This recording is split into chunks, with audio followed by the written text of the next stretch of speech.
Ya, selamat pagi Bapak Ibu Saudara, Shalom. Kurang mantap, Shalom. Puji Tuhan. Apa kabar kita semua hari ini? Luar biasa ya. Kita semua luar biasa karena Tuhan kita Tuhan yang luar biasa, yang selalu menyertai kita sepanjang minggu ini. Amin. Siapa di antara kita yang melihat kebaikan Tuhan selama satu minggu ini bisa lambaikan tangannya di hadapan Tuhan? Semua kita, amin. Berikan tepuk tanganmu yang terbaik buat Tuhan kita yang luar biasa. Mari kita siapkan hati kita di hadapan Tuhan. Kita mau mulai ibadah kita pada hari ini. Bapak yang baik, kami datang di hadapan-Mu, bersyukur Engkau luar biasa. Hari ini Tuhan, kami bersama-sama berkumpul. Kami tahu semua karena anugerah Tuhan memampukan setiap kami untuk kami boleh datang hadir di tempat ini untuk beribadah Tuhan. Kami percaya anugerah-Mu Tuhan berlimpah atas hidup kami. Kami percaya Tuhan hadirat-Mu ada di tempat ini. Kami percaya Tuhan Engkau menguasai seluruh hidup kami. Engkau menguasai hati kami Tuhan. Sehingga benar-benar kami datang ke tempat ini Tuhan dengan rasa lapar dan haus akan Engkau.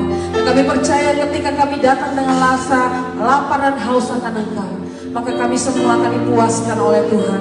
Terima kasih Bapa, terima kasih Tuhan. Terpujilah nama-Mu Bapa kekal sampai selama-lamanya ya Tuhan. Dalam nama Tuhan Yesus kami berdoa mengucap syukur. Haleluya, haleluya, haleluya. Tuhan Engkau luar biasa Tuhan. Satu pujian yang sudah cukup lama kita mau nyanyikan bersama-sama kepada Tuhan hari ini. Satu kerinduan hati kita mau menyembah Dia. Terima kasih Tuhan.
Bapak Ibu Saudara, mari kita tutupkan mata kita. Satu anugerah Tuhan yang luar biasa yang Tuhan berikan dalam hidup kita. Kita sudah ada di penghujung tahun ini.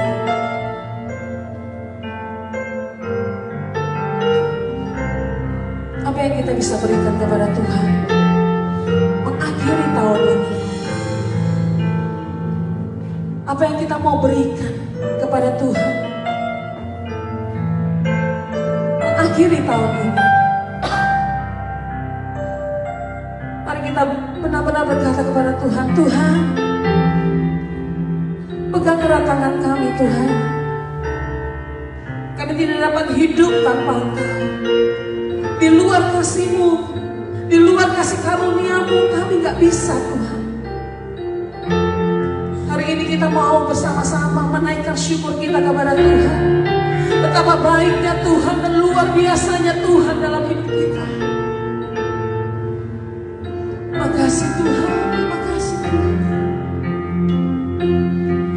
Yesus pegang erat tanganku, ku tak dapat hidup di luar kasih-Mu, Bapa.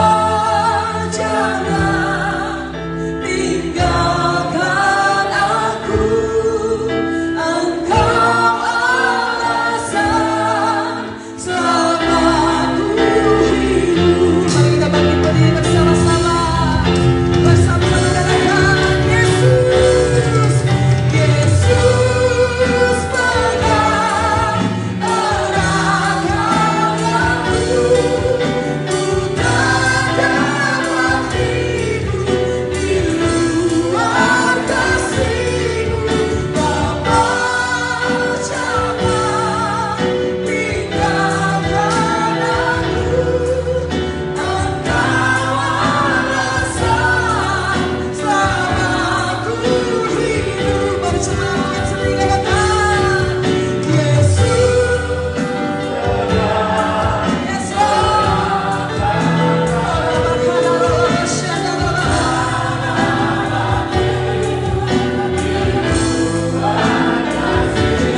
Bapa, kami akan memuji Engkau lebih dalam lagi Bapa.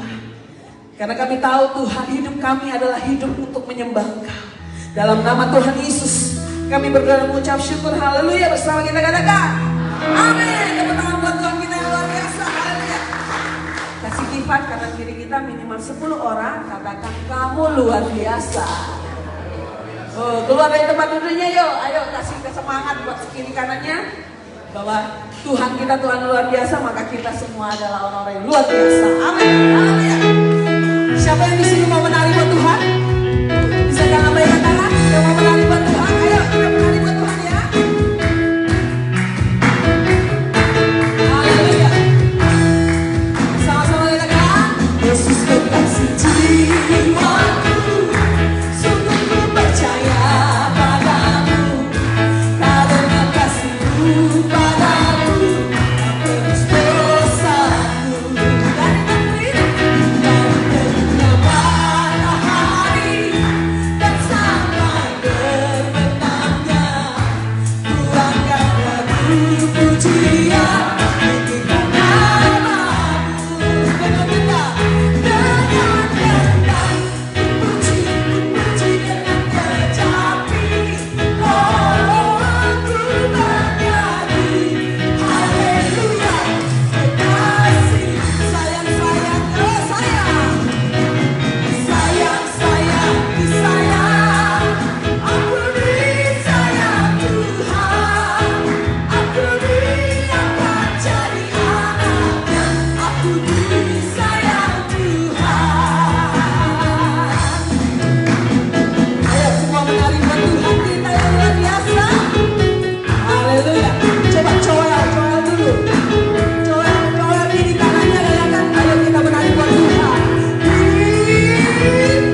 saudara.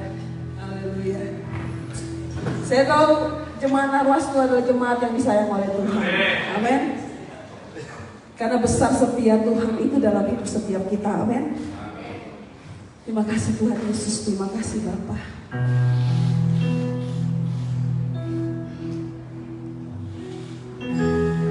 Haleluya Jesus.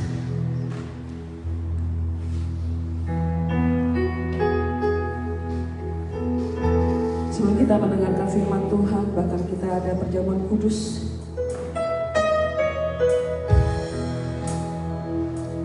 Yakinlah Bapak Ibu Saudara bahwa apa yang Tuhan berikan dalam hidup kita itu luar biasa, sempurna. Kenapa saya mau katakan seperti itu?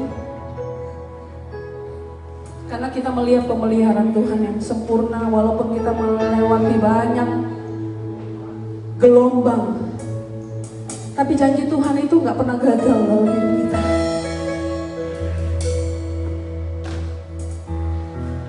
Ketika kita menghadapi sesuatu yang luar biasa dalam hidup kita, percayalah Tuhan sedang ajar kita untuk kita mau belajar merendahkan diri, merendahkan hati, gak selfish, gak menang sendiri, tapi kita mau respon yang benar. Maka ketika respon yang benar itu akan menentukan semuanya. Tuhan punya planning, rencana yang indah dalam hidup kita. Terima kasih Tuhan, terima kasih Bapa. Terima kasih Tuhan, terima kasih Tuhan.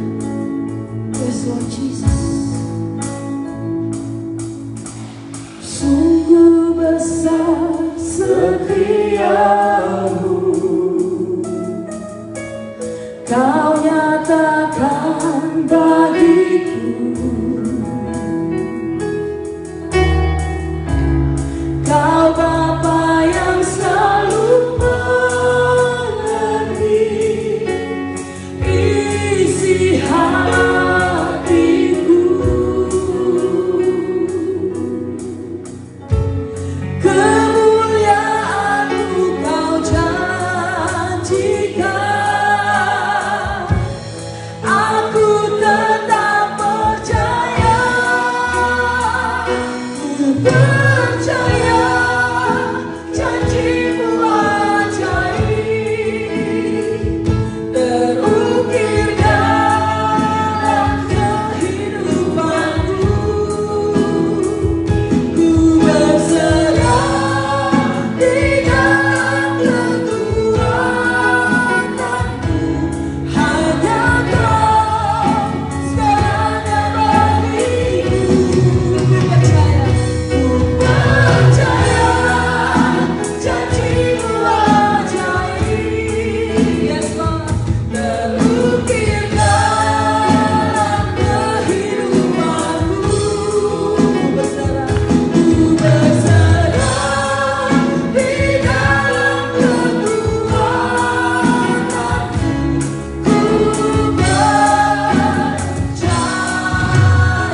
sebagaimana ada pada hari ini. Di minggu yang pertama di bulan yang baru. Bulan yang baru menjadi bulan kekuatan. Bulan yang baru menjadi berkat yang baru. Bulan yang baru kami masih percaya ada mujizat yang baru Tuhan kerjakan bagi setiap mereka yang percaya kepadamu. Terima kasih Tuhan untuk penyertaan-Mu. Telah Kau bawa kami selama 11 bulan di dalam tahun ini. Dan kami ada di penghujung tahun ini. Kami percaya Tuhan, itu semua bukan karena kuat gagah hebatnya kami. Semua karena kebaikan Tuhan. Hari demi hari, minggu demi minggu, bulan demi bulan. Satu perayaan kepada perayaan yang lain. Satu pesta kepada pesta yang lain. Satu pergumulan kepada pergumulan yang lain. Telah kami lewati. Oleh karena Engkau adalah Tuhan Immanuel, Tuhan yang menyertai setiap kami. Olehnya kami percaya Engkau ada yang ada di tahun 2023. Kami yakinkan juga Engkau juga ada di tahun 2024. Apapun prediksi orang, apapun ramalan orang, satu hal kami tahu, tahun 2024 menjadi tahun di mana Tuhan akan terus menyatakan penyertaannya. Sehingga kami tidak perlu takut, karena kami tahu siapa yang pegang hari esok kami. Olehnya Bapa, firman-Mu menjadi landasan hidup kami. Biarlah firman itu menjadi terang bagi setiap jalan kami, pelita pada kaki, terang bagi jalan. Sehingga sekalipun di dunia yang gelap, kami tetap berjalan di jalan yang benar. Karena firman-Mu menjadi sudut, menjadi pelita di setiap jalan-jalan kami. Urapilah hamba-Mu dalam menyampaikan firman-Mu. Sampaikan isi hati-Mu bagi kami. Kami sangat merindukan firman itu. Manusia jasmani membutuhkan nasi, tapi manusia rohani kami membutuhkan firman. Olehnya Bapa, sekali lagi kami berdoa, urapilah kami dalam mendengar firman-Mu, sehingga apa yang kami dengar sungguh-sungguh bukan hanya memuaskan telinga kami, menambah pengetahuan kami, tapi hidup kami berubah. Kian hari kian lebih baik, kian hari kian lebih setia, kian hari kian lebih mengasihi Engkau, dan mengasihi Engkau sampai selama-lamanya. Berfirmanlah Bapa, sebab kami anak-anak-Mu telah siap mendengarkan Bapa bersabda. Dalam nama Tuhan Yesus Kristus kami berdoa mengucap syukur. Semua kita yang siap mendengarkan firman bersama katakan amin. Kita beri tepuk tangan yang meriah buat Tuhan kita. Silakan duduk Bapak Ibu Saudara sekalian yang dikasihi diberkati Tuhan.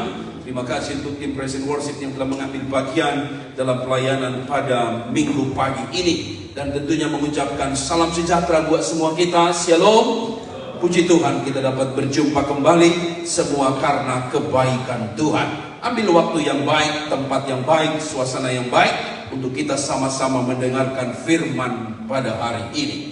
Bapak Ibu Saudara sekalian yang dikasihi Tuhan, bahwa hari-hari ini orang sedang sibuk membicarakan yang disebut dengan Natal. Betul, goodbye bulan November and welcome untuk bulan Desember sebagai bulan Natal, di mana orang-orang merayakan Natal. Betul, 25 Desember orang merayakan Natal umum, dan hari-hari sebelum yang lain tentu sudah banyak orang merayakan Natal. Bagi para pengkhotbah menyebut ini sebagai safari Natal. Bahkan bagi para pelayan Tuhan seringkali menyanyi di sini, menyanyi di sana. Bahkan pengkhotbah khotbah di sini, khotbah di sana, dan khotbah di tempat yang lain. Dan minggu ini saya berkhotbah dengan Bapak Ibu, tapi pada tanggal 17 saya akan berkhotbah di Sarawak, Miri, di tepatnya khususnya di daerah Kuching, yaitu di daerah Malaysia sana. Tanggal 24 Desember saya akan berkhotbah di Kinabalu, Sabah, menyampaikan firman di sana. Dan juga ada beberapa pelayanan lainnya, termasuk kemungkinan saya akan berkhotbah di Medan untuk safari Natal. Tentunya dukungan doa Bapak Ibu saya sangat mengharapkan, karena bulan-bulan inilah menjadi bulan banyak orang bisa kumpul di gereja, perlu mendengarkan firman, berita Injil. Dan saya percaya ini waktu Tuhan melawat umatnya, karena hidup ini akan digulung seperti orang menggulung tikar. Di manalah jaminan yang pasti untuk hidup ini, selain hanya hidupnya sesuai dengan firman, maka hidupnya akan kokoh dan hidupnya akan kuat. Bapak Ibu Saudara sekalian yang dikasihi Tuhan, setiap bulan Desember akan selalu muncul pro kontra. Baru-baru ini di YouTube sedang ada pembicaraan yang begitu hangat. Apalagi seorang YouTuber ini yang punya follower hampir 21 juta orang, tiba-tiba berbicara tentang yaitu Sinterklas. Dia berkata seperti ini, bahwa dalam suratnya itu, bahwa Sinterklas itu adalah produk daripada Coca-Cola. Lalu kemudian dicerita tentang hadirnya Sinterklas demikian, lalu juga bercerita tentang bahwa 25 Desember itu adalah bukan lahirnya Kristus Yesus. Semua orang marah, karena apa? ini orang bukan lagi Kristen, tapi membicarakan agama orang lain. Dia masuk di kamar orang lain, dan dia bicara, dia sebenarnya adalah dulu Kristen, tapi tiba-tiba menjadi mualaf, dan kemudian dia bicara tentang hal itu. Muncullah hamba Tuhan ini, langsung mengkontra dia, berbicara kepada dia, untuk stop kawan, jangan urusin yang bukan urusannya. Jangan bicarakan yang bukan agamamu. Kalau kau masuk ke ranah itu, artinya Anda sudah masuk di salah kamar yang tidak tepat kau ada di sana. Bapak Ibu, sekali lagi, setiap kali merayakan Natal, I understand, memang ada yang disebut pro dan kontra. Ada orang yang begitu semangat merayakan Natal, lalu kemudian memasang lampu Natal, memasang pohon Natal, semua kehidupan sepanjang bulan Desember. Itu Natal demi Natal dan warna-warni semar. Tapi ada orang merayakan Natal biasa-biasa saja. Dia nggak terpengaruh apa-apa. Dia bilang, Natal sudah jadi industri. Natal sudah kehilangan makna. Natal sudah tidak demikian lagi. Bahkan ada orang yang sampai kontrak, sampai kemudian dia nggak mau pasang pohon Natal, ucapkan Natal pun tidak mau. Lalu kemudian hidupnya dia bilang, aku udah benci dengan Natal, karena Natal sudah hilang dari makna yang sebenarnya. Sekali lagi Bapak Ibu, prinsip saya sederhana. Ambil yang jernih, buang yang keruh. Di semua apapun yang ada dalam hidup, ambil yang jernih, buang yang keruh. Apa yang kita ribut oleh karena hal-hal yang remeh-temeh. Tetapi saya ingin meng-highlight kepada Bapak Ibu, minimal saat kita merayakan Natal, saya mau simpan 3 poin ini. Yang pertama adalah bahwa kalau manusia lahir dirayakan, salahkah Yesus lahir dirayakan? Kalau manusia saja dibelikan cake, dipasangkan lilin, lalu kita bernyanyi bersama happy birthday to you, happy birthday to you. Lalu kemudian dia meniup lilin itu, lalu kemudian kita gembira bersama. Di akhir dari lagu itu katak ini keluar, hip hip hore, hip hip hore. Sedang bicara apa? Manusia saja dirayakan hari lahirnya. Mengapa Kristus Tuhan kita tidak bisa kita rayakan hari lahirnya? Karena memang benar Yesus itu lahir. Proses manusia lahir, proses itulah yang dipilih oleh Tuhan untuk menghadirkan juru selamat itu. Artinya, kalau Yesus manusia dilahirkan lalu kemudian dirayakan, mengapa Yesus lahir tidak bisa dirayakan? Yang kedua Bapak Ibu, prinsip yang kita harus merayakan Natal, ingat baik. Yang kedua yang perlu kita catat bersama, mengenai tanggal 25 Desember, itu kita tidak menyembah tanggal. Kita tidak memuja bulan tertentu. Yang kita bilang bulan Desember tanggal 25 berkatnya lebih hebat daripada tanggal yang lain. Tanggal 25 Desember lebih suci tanggalnya daripada tanggal yang lain. Stop! Alkitab mengajar kita, tidak ada tanggal yang khusus, tidak ada bulan yang khusus untuk kita keramatkan dan berkata, itulah tanggalnya Tuhan. Kita harus belajar dari lagu sekolah minggu yang berkata, hari ini harinya Tuhan, harinya Tuhan. Mari kita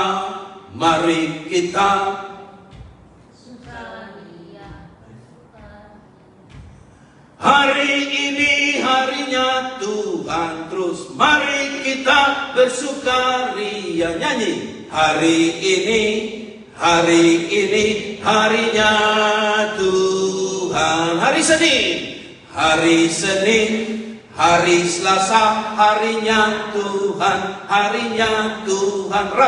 Hari Rabu, harinya Tuhan, harinya Tuhan. Sama-sama. Hari Jumat, hari Sabtu, hari Minggu, semua hari. Malu-malu nyanyinya, kayaknya kurang tenaga ini. Semua hari adalah harinya Tuhan. Amin. Tidak hanya hari Minggu, hari Senin pun harinya Tuhan. Jadi sekali lagi, kita tidak menyembah tanggal, kita tidak menyembah bulan. Kalaupun ada disepakati oleh konsili di zaman dulu, 25 Desember adalah Natal umum. Itu hanyalah sebetulnya bentuk perayaan untuk akhirnya ditetapkan tanggal itu tanggal merah di kalender kita, sehingga disepakati tanggal itu tanggal kelahiran Isa Al-Masih atau Yesus Kristus dalam kalender Kristen, dan itu ada sebagaimana adanya. Sekali lagi Bapak Ibu, sekali lagi saya katakan, prinsip merayakan Natal, kita manusia bisa dirayakan, mengenai tanggal kita tidak menyembah. Yang ketiga, jangan lupa, di setiap perayaan Natal, fokus pada esensi, bukan pada sensasi. Mana-mana betul ada sensasinya, tetapi yang mau saya ingin tegaskan pada Bapak Ibu, supaya kita jangan kehilangan makna Natal itu. Fokuslah kepada intinya, pada esensinya, pada maknanya, bukan hanya pada luaran semata. Ada handphone, ada casing. Handphone itu adalah esensi, casing itu adalah sensasi. Sensasinya bisa ditinggalkan, tapi prinsipnya tidak boleh dilupakan. Apa kira-kira esensi daripada Natal itu?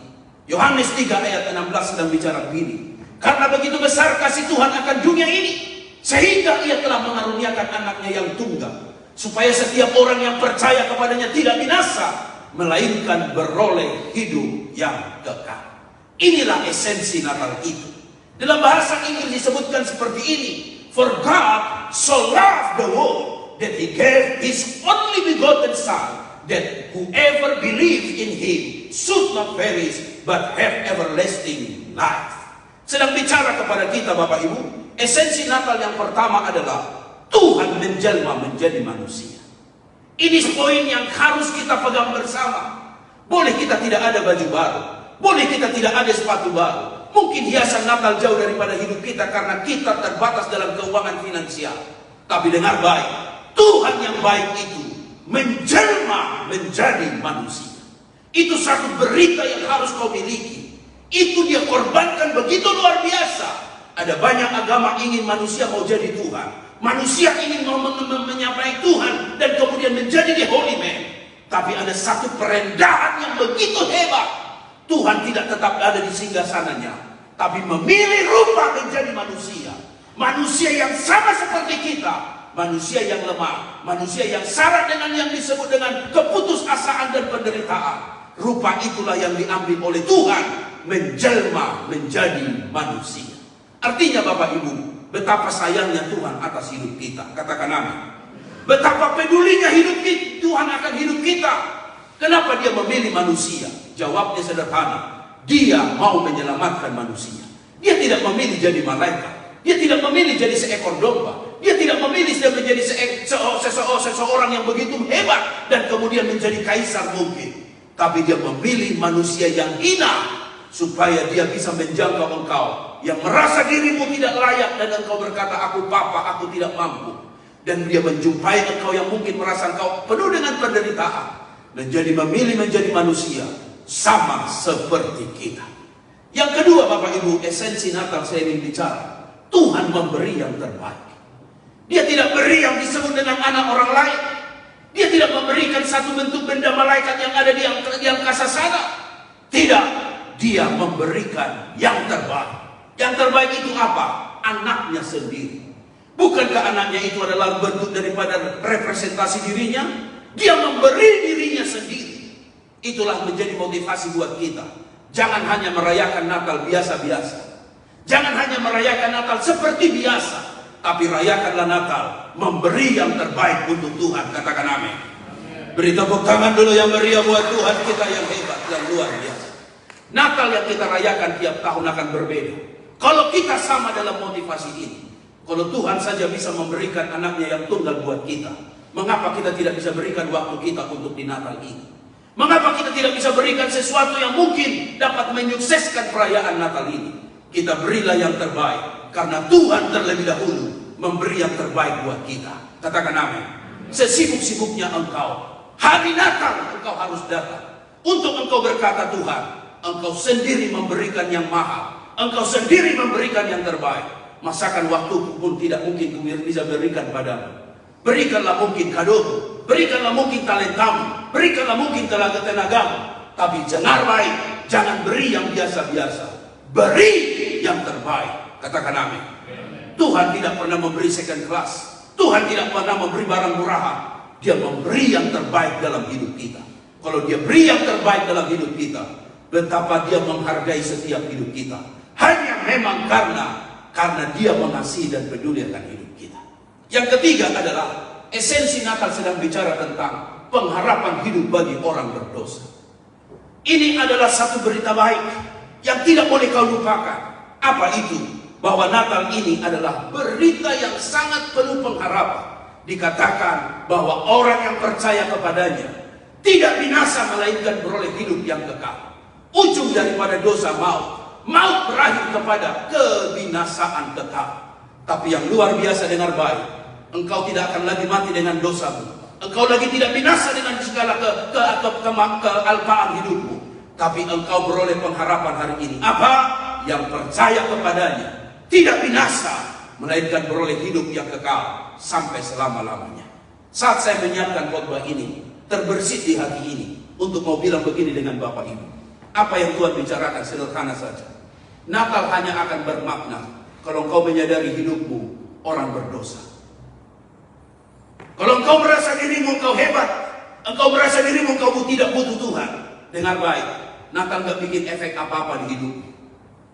Tapi engkau kalau menyadari hidup ini adalah hidup karena anugerah Tuhan, kita hidup ini hanya karena dilayakkan, dibenarkan Tuhan, maka makna Natal itu akan terasa. Amin Bapak Ibu. Sadari terus hidup ini, kalau bukan karena Tuhan kita tidak ada apa-apanya. Makanya bagi orang yang berdosa, Natal itu sangat penuh dengan makna. Karena apa? Hanya karena anugerahnya lah. Seharusnya aku sedang menuju kepada kebinasaan, tapi Tuhan ambil aku dari tepi api neraka itu, dibawanya kepada hidup yang kekal. Dan itulah yang dikerjakan melalui berita Natal. Ada pengharapan yang baru bagi orang yang berdosa. Bagi orang sombong, dia tidak butuh Tuhan. Bagi orang yang angkuh, dia tidak perlu Tuhan. Bagi orang yang sombong, angkuh, dan kemudian fogah, dia tidak memerlukan Tuhan. Tapi bagi orang yang berdosa, Natal itu jadi penting. Karena dia tahu masa depan untuk dosanya. Di salib Yesus berkata, "It is finished." Selesai. Masih ada berita anugerah bagi orang yang berdosa dan percaya kepadanya.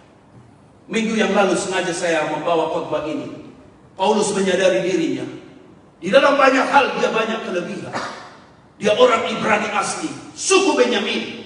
Dalam menjalankan hukum Taurat, Alkitab mencatat, berani dia berkata, "Aku tidak cacat mengerjakannya." Artinya, hari Sabat jangan ditawar-tawar. Artinya, menghindarkan makanan yang haram dan haram, dia bisa hindarkan. Taat menjalankan hukum Taurat, dengan begitu ketat, dia mengerjakannya. Artinya, banyak hal yang dibanggakan secara lahiriah. Tapi dia bilang begini, "For to me to live is was Christ." Bagiku hidup adalah Kristus. Bagiku hidup bukan sombong, bagiku hidup bukan mewah, bagiku hidup bukan yang seperti ini. Tapi bagiku hidup adalah Kristus Yesus Tuhan. Sehingga dia menasihatkan kepada jemaat yang di Filipi. Nasihatnya sangat baik. Dia bilang begini, "Hai jemaat Filipi, hendaklah engkau sehati sepikir." Sedang bicara apa? Supaya hidupmu, hidup bukan hanya fokus satu dengan yang lain, tapi fokus pada Kristus. Sebab kalau hidupnya bagi Kristus, yang pertama katanya, hidupnya tidak akan egois. Semua kita kata ada sikap namanya ego. Ego itu nggak salah. Ego itu artinya aku dalam bahasa Yunani. Ego saya. Tapi kalau egois, egosentris, selfish, itu menjadi biang kerok, pemicu pertengkaran di antara kita. Mengapa seringkali terjadi keributan dalam rumah tangga? Suami terlalu egois, mau menang sendiri. Istri terlalu egois, gak mau mengerti suami. Akhirnya dia bisa bilang, "Aku bisa hidup tanpamu. Aku punya uang, aku punya duit, aku bisa hidup tanpamu." Lihat, spirit egois ini telah merasuk banyak rumah tangga. Sehingga dia bilang, "Cerai pun gak apa-apa, gue bisa hidup." Bayangkan Bapak Ibu. Ada nggak orang itu seperti itu di sini? Nggak ada. Puji Tuhan. Di Jakarta banyak. Cuma mikir dirinya aja. Dia nggak mau peduli sama suaminya. Dia nggak mau pikir istrinya. Dia nggak mau peduli anak-anaknya. Dia nggak mau peduli iman anak-anaknya. Dia nggak mau peduli gereja. Cuma pikir dirinya sendiri. Orang begini tahu Bapak Ibu, nggak bisa merayakan Natal.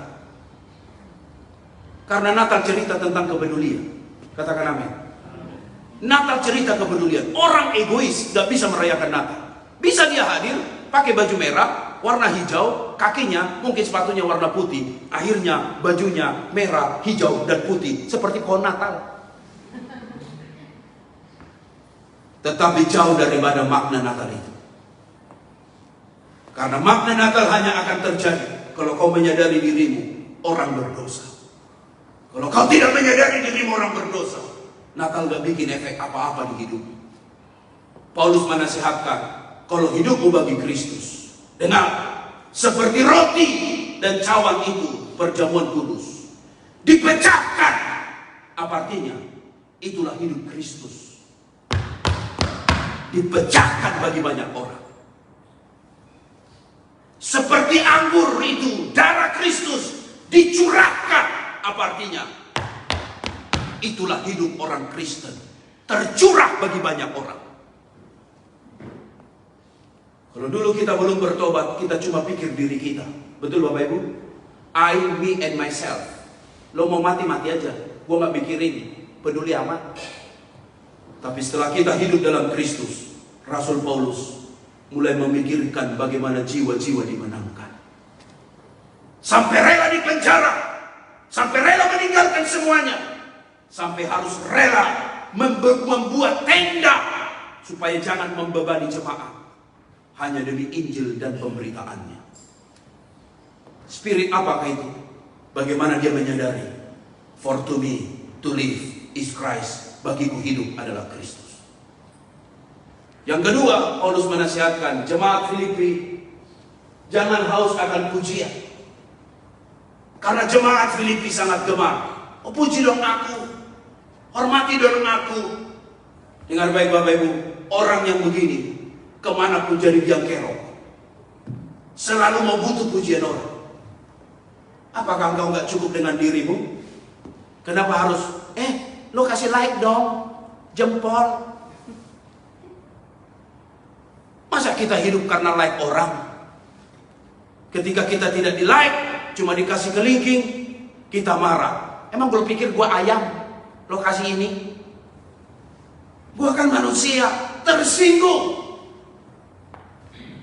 Saya katakan buat Bapak Ibu, orang yang haus pujian, itulah yang membuat Natal jadi hancur. Hanya gara-gara yang disebut dengan waktu nyanyi, lalu kemudian ditegur. Waktu bikin bunga, waktu bikin persembahan, menari, lalu kemudian ditegur. Dia jadi tersinggung. Karena apa? Tidak merasa dihargai. Yang apa yang sedang saya bicarakan sederhana. Kita memilih teladan Yohanes Pembaptis. Biar aku berkurang-kurang, Tuhan yang bertambah-tambah. Katakan amin. Saat kau menyanyi dipuji, biar kau berkata, itu untuk kemuliaan nama Tuhan. Haleluya. Amin. Saya tahu pemain-pemain drama sudah latihan 2000 tahun yang lalu di Narwaslu itu. Dan saya tidak ragu pemain-pemain drama ini hari ini mereka latihan terakhir. Ini gladi resik buat mereka terakhir. Mereka sudah baca skripnya. Wih, canggih luar biasa. Top, hebat. Suara setannya pun sudah semakin jadi setan. Saya kemarin dikejutkan istri. Kenapa? Saya bilang, baru saya beli baju setan, kata dia. Dipesan warna hitam. Saya pikir seperti apa baju setan ini. Saya lihat baju setannya, istri saya pun pakai baju setan. Hampir saya mau lari. Jadi pemain drama pun sudah latihan. Dengar baik para pemain drama, walaupun setelah main drama ada kontrak yang harus kau tanda tangani. Cia ile, sebagai aktor dan aktris, tetap kau bisa berkata, kemuliaan hanya bagi Tuhan. Beraktinglah, anggaplah seolah-olah Pak Sony tidak ada orang di sini. Beraktinglah sedemikian rupa sampai menghayati perang mengalahkan Roy Martin. Dan saya percaya yakin pemain-pemain drama akan membuat drama yang hebat luar biasa. Kasih tepuk tangan dulu buat mereka. Kasih semangat dulu buat mereka. Sengaja hari ini saya khotbah sederhana, singkat saja, karena saya mau beri ruang buat mereka untuk latihan. Yang mau guling-guling Pak Yong, guling-guling aja, gak apa-apa. Cuma hati-hati, tangga itu juga agak sedikit lumayan itu Pak. Kita sudah umur Pak, jadi hati-hati. Jangan terlalu guling, terlalu semangat. Akhirnya lupa umur, pulang-pulang jadi encok. Gue kok jadi begitu. Yang saya mau katakan sederhana Bapak Ibu, kalaupun orang memuji kita, biar kita selalu berkata, kemuliaan hanya buat Tuhan. Orang memuji mobilmu, biar kataku berkata berkat Tuhan. Orang memuji rumahmu, kau berkata berkat Tuhan. Orang memuji jam tanganmu, berkat daripada Tuhan. Orang memuji pakaianmu, kau tetap berkata berkatnya datangnya daripada Tuhan. Haleluya. Beri tepuk tangan dulu yang meriah buat Tuhan kita yang luar biasa. Yang ketiga, Bapak Ibu, saya sepertinya tertegur dengan apa yang nasihat Paulus ini. Dikatakan, hai setiap engkau jemaat, engkau harus menganggap lebih utama orang lain daripada dirimu. Paulus sedang menasihatkan, kalau hidupmu bagi Kristus, jangan merasa sok penting. Sok penting itu gak baik. Engkau merasa orang yang lebih penting dari orang lain. Bulan Desember adalah bulan sekaligus kita merayakan ulang tahun gereja dan wastu.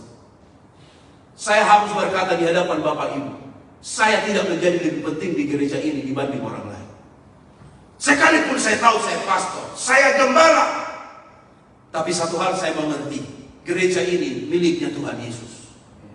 Hanya miliknya Dia. Kita ini cuma pelayan. Hanya dimintakan oleh Tuhan untuk kita melayani. Kalau Tuhan bilang begini, tidak saya mau pakai, Greg Muller pun gak jadi apa-apa. Oleh jadi hidup ini dengan baik, mari kita hidup hanya bagi Kristus. Orang yang hidupnya bagi Kristus tidak merasa lebih penting dari orang lain. Olehnya setiap Bapak Ibu yang datang hari ini ke gereja ini, tetap saya menyambut Anda sebagai saudara dalam Kristus, brother and sister. Karena apa? Saya tidak melihat jam tanganmu, saya tidak melihat merek mobil. Saya hanya melihat Kristus di dalammu, Kristus di dalamku, sehingga kita bisa berserara di dalam Tuhan Yesus. Haleluya, amin. Sekali lagi saya katakan, Natal tidak akan memberi makna bagi orang sombong. Natal tidak akan memberi makna bagi orang yang merasa dirinya suci. Tapi pengharapan baru muncul waktu di perayaan Natal. Kalau dia bisa berkata, Tuhan, aku ini gak ada artinya kalau bukan karena kasih karunia-Mu. Sehingga saya yakin Natal sungguh akan kita kembalikan dari sensasi kepada esensi, supaya kita menemukan makna Natal sebenarnya. Kita beri tepuk tangan dulu yang meriah buat Tuhan kita yang hebat. Fondasi Natal di dalam ayat ini sederhana, yaitu adalah karena kasih. Tuhan memberikan anaknya yang tunggal jelas karena kasihnya. Bukan karena engkau lebih baik dari orang lain. Saya sangat setuju apa kata Rasul Paulus tentang kasih ini. Kalau masih awas matanya, yuk baca sama-sama ayat ini. Baca bersama 1, 2, 3. Sekalipun aku dapat berkata-kata dengan semua bahasa manusia dan bahasa malaikat, tetapi jika aku tidak mempunyai kasih, aku sama dengan gong yang berkumandang, canang yang bergemerinci.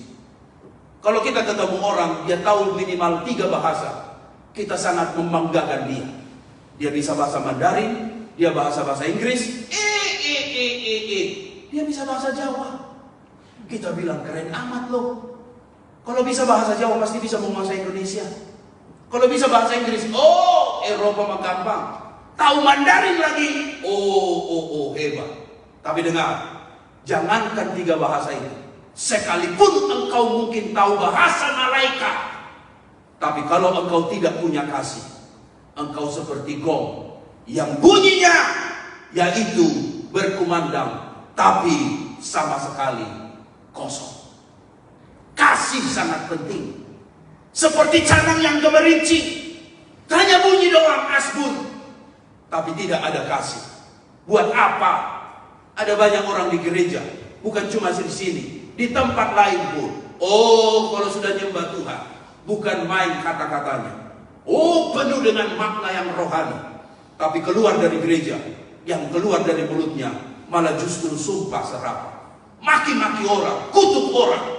Kita bilang, buset, baru tadi dari gereja ngomong shalom, masa keluarnya jadi ngomong anjing. Bapak Ibu, tanpa kasih, sekalipun engkau punya bahasa malaikat, bahasa manusia, tidak ada gunanya.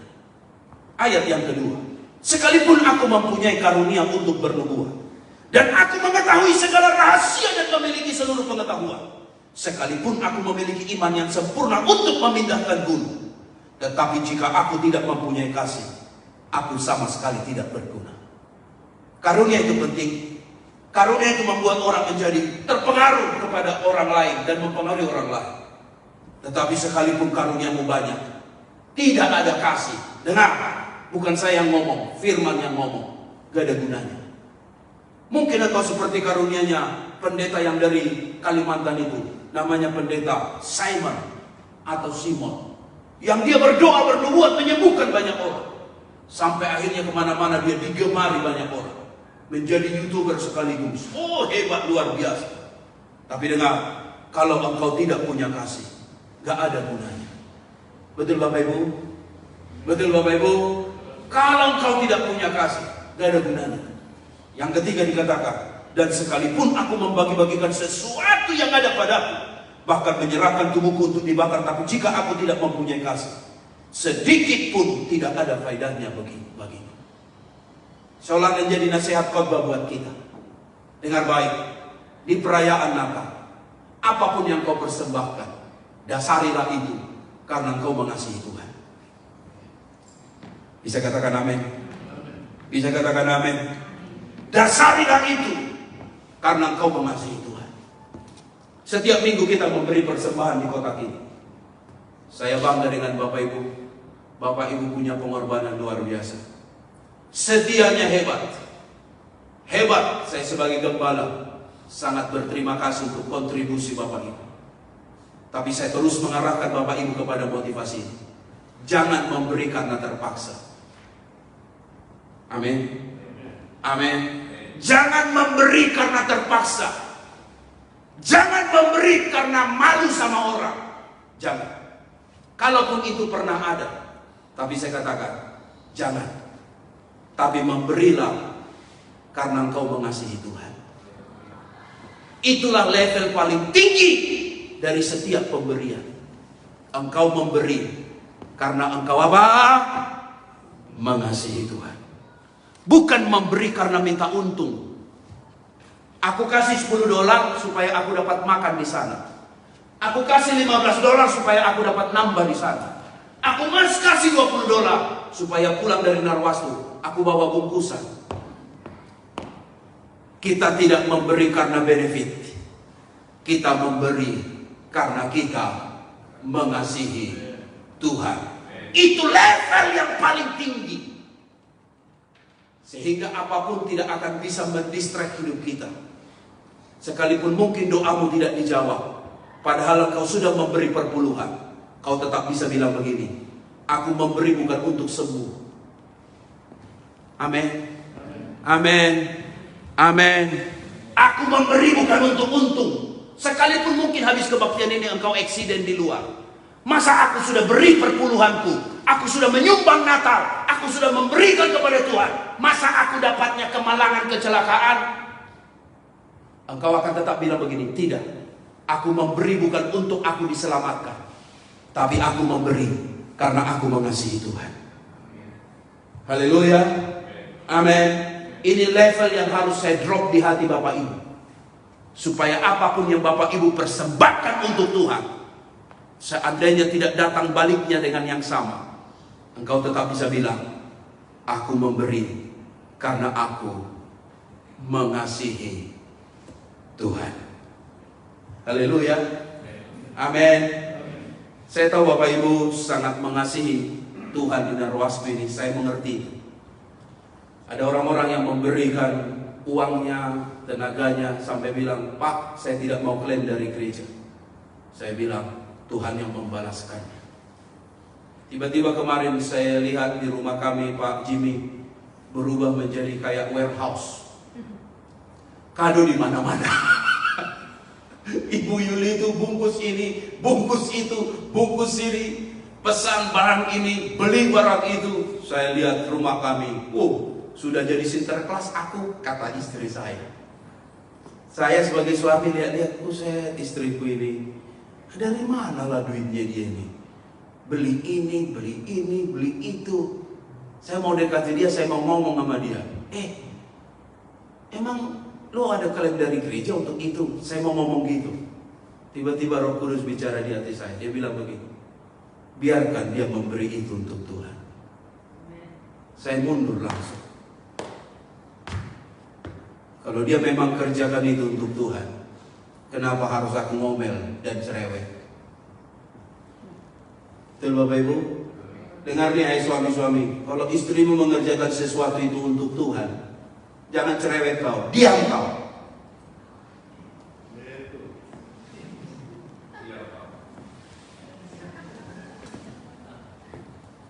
Diam, jangan ngomong.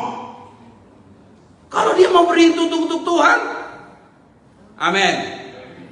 Hai istri-istri, jangan ngomel kau. Kalau memang suamimu mau beri untuk Tuhan, amin ibu-ibu. Diam kau. Ini orang Batak punya ngomong, baru kau tahu Hotman Paris punya cerita ini. Diam kau. Karena apa? Itu kasihnya untuk Tuhan. Daripada dibuang itu di tempat lain, dia beri itu untuk Tuhan. Kau justru bilang begini, puji Tuhan, apa yang diberi pada Tuhan tidak pernah sia-sia. Harusnya begitu. Saya mundur. Padahal saya bisa bilang begini, repot amat sih lo, mikirin kado, mikirin apa tuh, door prize. Belum door prize, di rumah sudah door. Jadi rumah kita itu semua, waduh saya bilang, buset, ini Natal baru cuma datang untuk gereja gabungan aja udah begini saya bilang. Tapi saya diingatkan itu, jangan kamu ngomong. Kalau dia mau kerjakan itu untuk Tuhan, biar dia kerjakan. Saya diam, saya bilang, betul juga. Yang seharusnya saya ngomong sama diri, apa yang sudah lo buat untuk Tuhan. Jangan ngocehin orang lain. Seharusnya kau tanya dirimu, apa yang sudah kau beri untuk Tuhan. Jangan ngocehin orang yang buat ini, buat itu. Saya pikir, terima kasih Tuhan untuk suara itu. Mengajarkan saya bahwa saat saya memberi, artinya saya mengerjakan itu karena saya mengasihi Tuhan. Haleluya. Dan hari yang indah ini, Bapak Ibu, minggu depan kita Natal bersama. Sukseskan dengan luar biasa. Kalau mau beri-beri yang terbaik buat Tuhan, saya bersyukur untuk, saya tanya dengan bendahara, berapa persembahan kita? Oh dia bilang, udah ada 10.000 Pak Pendeta, kata dia. Saya bilang itu dalam iman pasti. Iya betul. Tunggu, minggu terakhir masih ada, minggu besoknya masih ada. Dan yang luar biasa, kali ini kita pesan makanan. Ibu-ibu katanya mau dandan dengan baik. Saya bilang mantap, kita mau sukseskan acara, tenang ikut acara, dan kita beri yang terbaik. Sekali lagi, karena kita mengasihi Tuhan. Beri tepuk tangan dulu yang baik. Yang kedua, di ayat ini sangat menarik untuk dikatakan, bukan saja kasih itu kasih yang biasa, tapi kasih yang Tuhan wujud nyatakan itu adalah kasih yang besar. Next slide. Kenapa saya katakan kasih yang besar? Karena a great love, kasih yang besar dari Tuhan itu, sehingga dia mengasihi umatnya. Saya jadi teringat dengan cerita ini. Kasih yang besarlah yang menyelamatkan Petrus kembali ke jalan Tuhan. 3 kali dia menyangkal Kristus. Telak. Kalau orang pukul sekali masih biasa. 3 kali. Tak. Dia bilang, aku bukan dari antara mereka. I don't know him. Saya tidak tahu siapa dia. Kamu salah orang kali. Jangan asal nuduh. Gua nggak kenal dia. Lihat pengkhianatan yang begitu luar biasa. Tapi bagaimana Petrus bisa kembali ke jalan Tuhan? Jawabnya adalah karena kasih yang besar itu, yang tidak melihat kesalahannya, pelanggarannya, tapi mengharapkan dia kembali kepada jalan Tuhan. Wanita ini sangat berdosa. Fakta membuktikan, saksi menyatakan dia berzina, siap dirajam dengan batu. Karena itulah hukumnya Musa.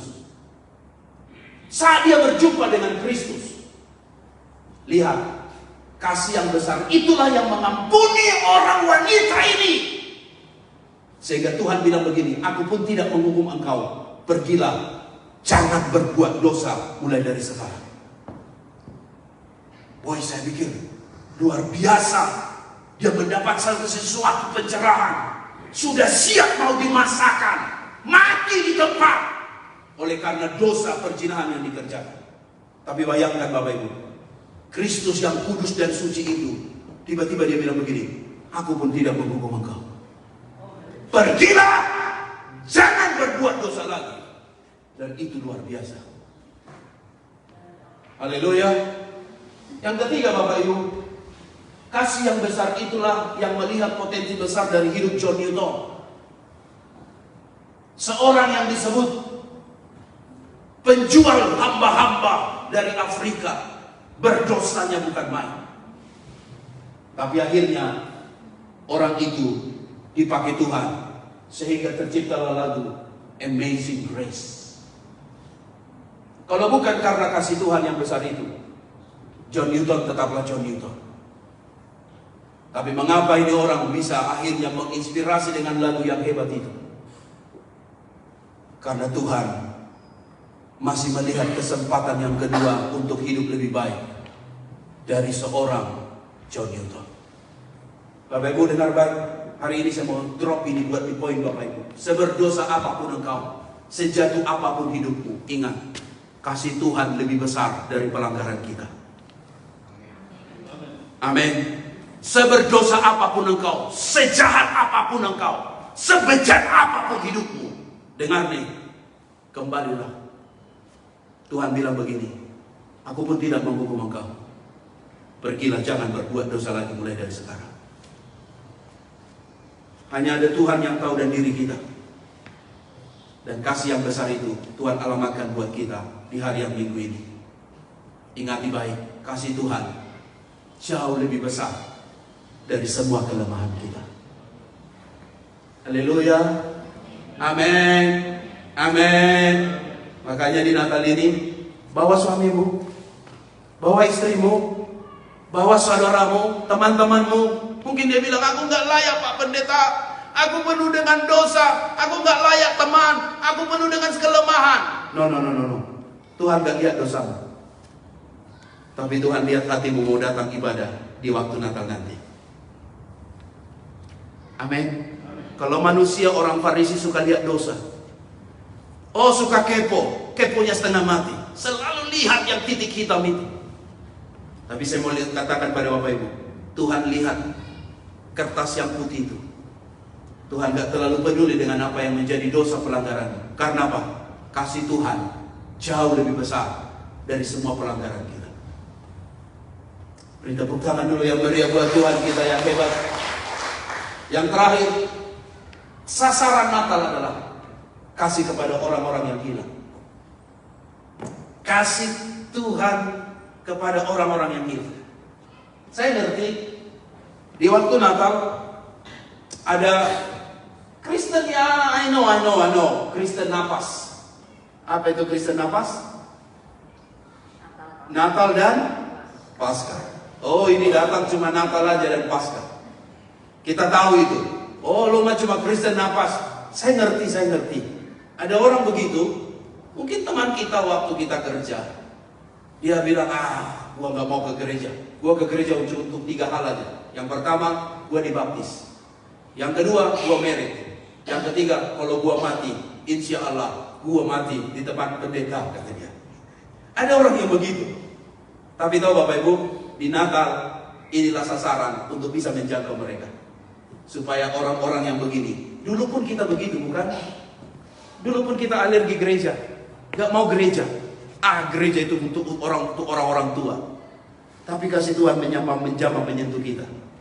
Jadi kalau kita ketemu orang yang Kristen Natal dan Paskah, undang mereka untuk ikut di acara Natal ini. Amin Bapak Ibu. Amin. Jadi minggu depan kita Natal bersama di sini. Pakai pakaian yang terbaik. Terbaik itu belum tentu mahal. Yang jelas terbaik itu rapi dan bersih. Amin. Jangan lupa bawahnya hitam, gelap, atasnya warna-warna Natal.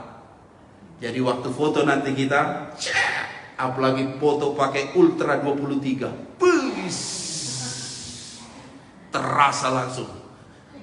Karena Samsung Ultra 23 katanya foto untuk konsernya Coldplay. Wah, kalau dia foto, mantap sekali. Saya nggak tahu siapa yang punya, tunggu aja. Entah tahu ada yang mau beli. Tapi Bapak Ibu, iPhone bagaimana? iPhone pun bagus juga lah. Jangan jelekin iPhone, nanti orang lemparin. Dapat grade nih, Pro Samsung doang. Istri saya pun iPhone, dia pun bisa marah dengan saya nanti. Tapi yang jelas saya mau katakan Bapak Ibu, bawalah orang-orang untuk kita bisa datang pakai pakaian yang terbaik. Amin. Kita foto yang terbaik sama-sama. Atasnya apa? Warna Christmas. Mau hijau kah, merah kah? Tapi Pak, saya nggak ada baju yang lain. Saya cuma ada batik. Pakai aja. Yang jelas Tuhan nggak lihat pakaian kita, Tuhan lihat hati kita. Haleluya. Ada juga Kristen yang disebut Kristus domba yang hilang. Udah hilang udah lama. Bahkan saking hilangnya kayak kapal selam. Oh, jauh lama. Kemana lo? Oh, sorry, saya sibuk, kata dia. Sibuk, kata dia. Oh, sibuk banget ini orang. Susah mau cari. Kadang rapat di Singapura, pergi Malaysia, makan siang di Indonesia. Oh, susah carinya. Tapi untuk domba yang hilang, Natal juga buat mereka. Olehnya Bapak Ibu, Natal tetap kita rayakan sebagai penginjilan. Jangkau mereka, bawa mereka, SMS mereka, WhatsApp mereka, kirim flyernya, bilang, datang dong, kita Natal sama-sama. Jangan-jangan di waktu Natal itu, Tuhan bisa menjamah menyentuh hatinya. Amin, amin. Ada caranya Tuhan untuk menjamah menyentuh hidupnya. Yang ketiga, ada Kristen GKK. Tahu Kristen GKK? Kristen keliling-keliling, gak tertanam dimanapun berada. Dia mencolok di sini, mencolok di sana, mencolok di sini. Akhirnya apa? Mati.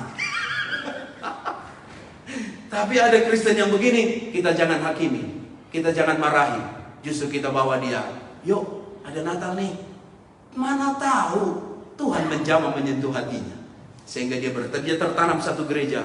Dia bisa bertumbuh. Dia bisa dimuridkan. Bisa digembalakan. Menjadi Kristen yang dewasa.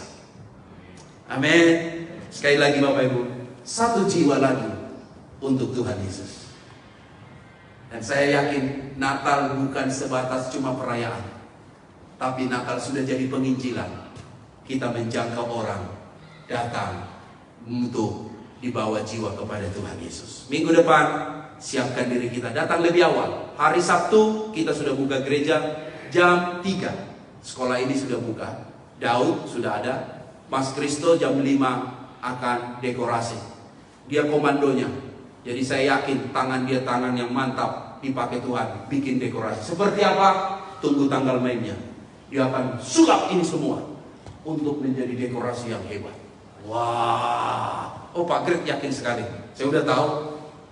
Ini bunga saja bisa cantik begini, apalagi sedikit foto. Masuk Instagram. Dan Bapak Ibu bisa bantu jam 5 untuk dekorasi. Mana Guntur? Guntur jangan lambat. Lo harus datang cepat. Kalau tidak Mas mau marahin kamu. Sama si Deka, mana Deka? Mas Deka, I know you punya license sudah latihan musik. Dan jam 6-nya itu musik akan latihan. Khotbah di Wolonggong untuk Natal. Jadi saya akan dari Wolonggong langsung tembus ke sini untuk khotbah untuk persiapan Natal kita. Hari Minggu kata Daud tempatnya ditutup dulu ya. Jadi 15 menit sebelum acara atau 10 menit, jangan kelamaan lah 15 menit, kasihan orang di luar. Soalnya di sini lebih dingin. Jadi kira-kira 5 menit pintu akan ditutup. Lalu kemudian pas jam 10 pintu akan dibuka. Dan kemudian masuklah jemaah. Dan Minggu kita merayakan Natal bersama di tempat ini. Wow. Tepuk tangan dong, kasih semangat yang luar biasa. Jadi hari Minggu kita semangat bersama untuk merayakan Natal. Kado-kado door prize sudah beres belum? Masih kurang? Kalau kurang nanti rapat lagi, pikirkan lagi. Saya dengar nomor 1 sudah dapat ya? Untuk voucher. Wah, berapa itu? 1.000? 100 ya. Nolnya 3, 2. Baik, nolnya sudah 2. Jadi door prize-nya ada gift card untuk diberikan siapa yang mendapatkan. Ada 3 tiket nanti akan dikasih. Tiket yang pertama door prize, tiket yang kedua makanan, tiket yang ketiga untuk door prize anak sekolah minggu. Jadi Bapak Ibu akan dapat itu, dan anak sekolah minggu nanti jangan hilang, karena untuk ambil makanan pakai tiket itu. Ini saya sampaikan sekaligus pengumuman secara teknis supaya kita bisa sama-sama mensukseskan Natal hari Minggu tanggal 10 di jam 10. Ini firman yang saya sampaikan. Tuhan Yesus memberkati kita. Mari kita bangkit berdiri.